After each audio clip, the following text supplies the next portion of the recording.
Depois do tempo pascal da igreja, encerrando com a festa de Pentecostes, a liturgia retoma o tempo comum, que havia iniciado também depois do Natal. É o tempo em que a igreja se veste de verde, né? A própria palavra comum já mostra que é um tempo mais ordinário, né? Voltado para a ordinariedade do cotidiano.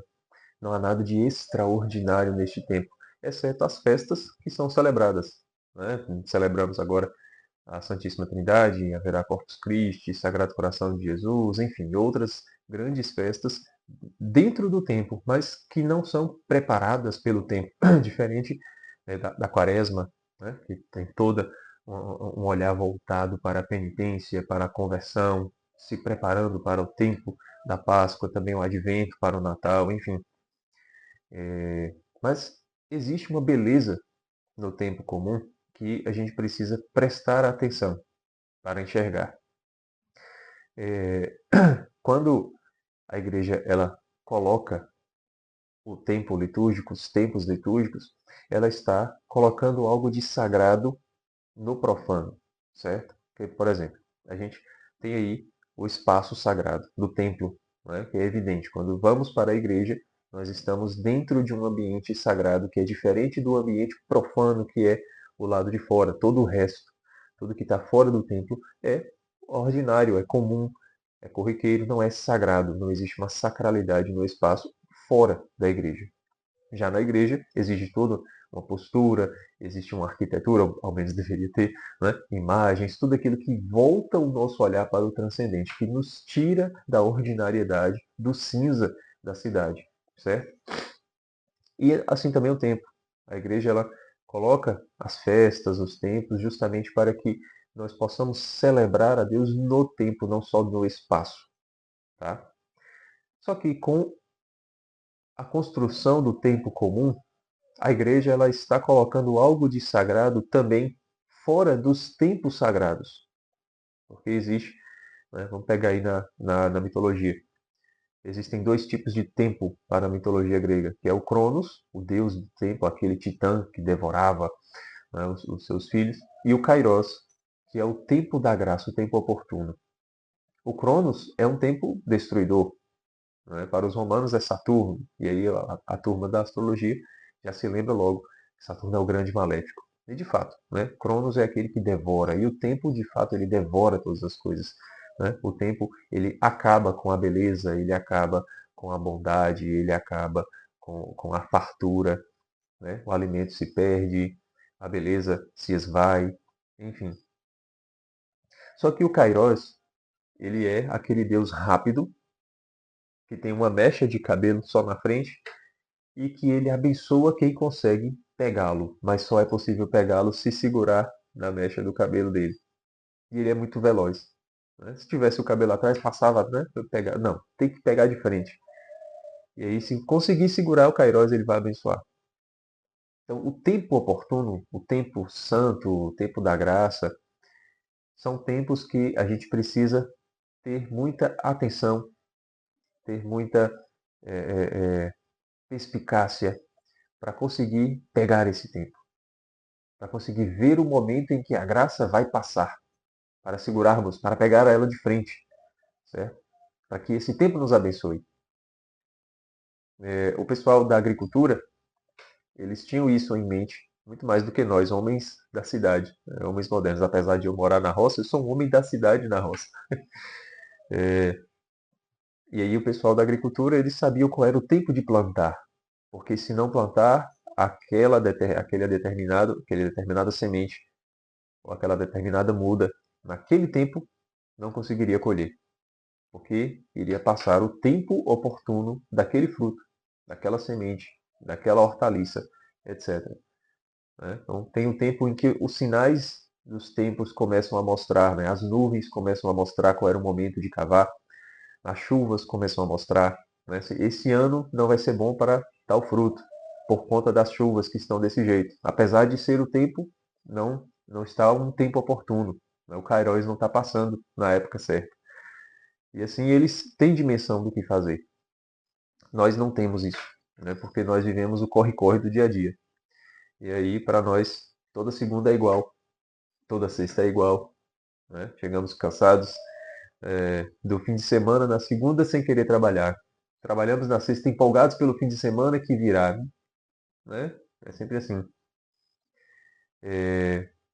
Mas não existe uma esperança, não existe uma busca por um tempo oportuno. Então precisamos aprender com o homem do campo. E aí a liturgia, ela vai pegar esse olhar do homem do campo para sacralizar o tempo ordinário, o comum que há em nossas vidas, né? A igreja chama de comum justamente porque está falando do que é comum, do que é corriqueiro. Mas se existe a sacralização do ordinário, do tempo comum, e esta sacralização é com o verde, nós precisamos enxergar neste tempo algo de verde. E o que é o verde? Agora a segunda parte, né, desse vídeo. O simbolismo das cores. Como que nós vemos o simbolismo de uma cor na liturgia ou em qualquer outra coisa? Não é comparando o verde em outras coisas construídas, em outras coisas formadas. Porque, por exemplo, a gente pode pegar o simbolismo do verde olhando para as casulas dos padres. Né? Simbolismo verde de alguma coisa, se lembrar da casula do padre. Não. Ou olhar para a casula do padre e se lembrar, por exemplo, do verde na alquimia. Existe, né, algo de verde lá. Tudo bem que tanto a liturgia quanto a alquimia têm simbolismos tradicionais que nos ajudam a compreender, né, como é que aquela civilização, aquela cultura, aquela cosmovisão enxerga aquela cor, certo? Podemos olhar para a alquimia, então, e ver como é que eles viam o verde. E assim a gente vai conseguir entender um pouco do simbolismo do verde. Mas para a gente compreender o cerne, a essência das cores, a gente tem que encontrar as cores nas coisas que surgem naturalmente com essa cor. É um exemplo quando a gente quer entender o simbolismo do azul, onde é que está o azul na natureza, nos mares, nos céus. Aí a ciência pode dizer, mas o céu não é azul, existe algo que não sei o que faz. O mar não é azul, a água não tem cor e tal, está refletindo a cor. Não interessa. Interessa que a gente está enxergando aquela cor de forma natural, certo? Se a cor está ou não está aquele ente, isso também é significativo e a gente pode compreender depois de onde é que está vindo aquela cor. Por que que o mar se mostra azul? Porque ele reflete o céu. Né? Vamos dizer assim, então o simbolismo do azul no mar vem do céu. E aí a gente vai compreender melhor. Né? Onde é que está o simbolismo do vermelho? Está no fogo, está no sangue, certo? Onde é que está o simbolismo, sei lá, do branco, nas nuvens, enfim. Né? E o verde, onde se encontra? Para o homem da cidade, não é algo comum, mas para o homem do campo, sim. Qual é a cor mais comum que o homem do campo enxergava ao seu redor? Era o verde, porque as flores têm sua época. E não são todas as casas que têm todos os tipos de flores sendo cultivadas. Os frutos que têm suas cores específicas também têm suas épocas. Tá? Tem a época do abacate, tem a época do milho, tem a época da laranja, etc, etc. Cada fruto tem uma cor característica e também não são todos os agricultores, não são todos os homens do campo que têm todo tipo de fruto em suas casas. Mas o verde, sim. O verde estava presente ao redor. O verde estava presente em toda parte. Se a gente olha para o quintal do vizinho, tem verde. Se a gente olha para a estrada, tem verde. Se a gente olha para a nossa casa, tem verde. Certo? Esse era o olhar do homem do campo. É aquele que enxergava ao seu redor o verde o tempo todo. Quando a igreja se veste com esse verde para celebrar o tempo comum, para sacralizar o tempo ordinário, ela está dizendo que nós precisamos olhar para o nosso cotidiano com este olhar do verde sagrado. Que é um verde sagrado? O verde ao nosso redor, o verde que o homem do campo enxergava, era o verde que dava esperança. Por quê? Há vida na terra. Há vida, certo? Na terra não estou falando das pessoas da humanidade, não estou falando da terra que produz o fruto. Há vida. Pode não ser a época daquele fruto, pode não ser uma época boa para o plantio, mas há vida na terra. E essa vida, ela nos dá a possibilidade de um fruto futuro. Logo, é uma esperança do futuro. Pode ser que esta colheita não foi boa, pode ser que esse plantio não foi bom, mas a vida, a esperança, virá o fruto no tempo oportuno. O bom tempo virá, o bom tempo acontecerá, a graça acontecerá. Logo, o tempo comum da igreja vem para nos dizer que o nosso ordinário, por mais comum que pareça, por mais cansativo que seja, a vida, a esperança, bons frutos virão, bons tempos virão. Pode ser que não é uma mudança de um bom tempo para você, que você vai mudar de carreira, que você vai, sei lá, resolver todos os seus problemas, mas a vida, a esperança de um bom tempo, de uma tomada de consciência, de um momento em que você carregue o seu tempo com mais sabor, com auxílio divino, ou que de fato isso mude realmente, ou que de fato venham novos frutos, né? Vindo novos frutos, o que pode acontecer? Você pode dar mais vida, pode dar mais esperança para o seu cotidiano pesado, para o seu cotidiano difícil. Você pode encontrar uma terra boa num outro ambiente, onde você não vai abandonar o seu cotidiano, mas você vai dar uma atenção especial ao fruto que está sendo produzido em outro ambiente, outra terra, em uma outra atividade, certo? É a sacralização do tempo. É o momento em que nós colocamos Deus no nosso cotidiano, no nosso ordinário. É o momento em que nós estamos colocando um pouco de sagrado no espaço profano. É como se o templo se estendesse um pouco para o nosso cotidiano. Como se a gente carregasse um pouquinho de sagrado que tem dentro do espaço para o restante, né? Para o trabalho, para a casa, para a rua.